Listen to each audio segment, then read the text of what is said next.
Hello and welcome to the Culinary Exchange. My name is Matthew, and in this video we're making almond butter with honey, vanilla, and cinnamon. I have a baking tray, and to it I've added 3 cups of dry roasted almonds. I'm going to put them in the oven at 350 degrees for 10 to 15 minutes.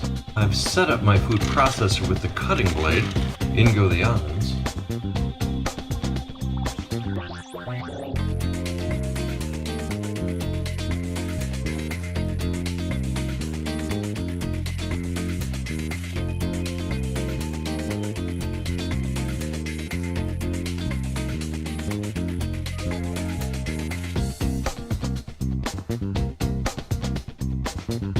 You can see it's coming together, and this is a good time to add flavors. To this I'm going to add 3 tablespoons of honey, 2 teaspoons of cinnamon, a teaspoon of vanilla, and we'll keep processing until a smooth almond butter is created.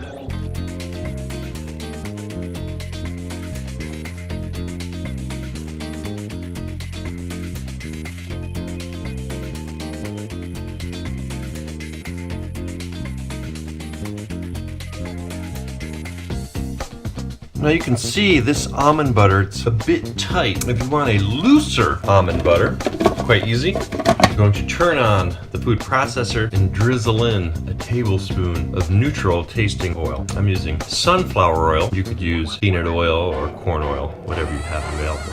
I have some of our almond butter, which we've gussied up with some vanilla, cinnamon, and honey. And we've just spread it out on some butter crackers. Let's give it a taste. It's got good almond impact. You can taste the cinnamon and the vanilla. And that honey really makes it nice and sweet, delicious. And there you have it. That's how you make almond butter with honey, cinnamon, and vanilla. Hey, for more great recipes and cooking tips, come visit us at theculinaryexchange.com. I'm Matthew. Thanks for watching.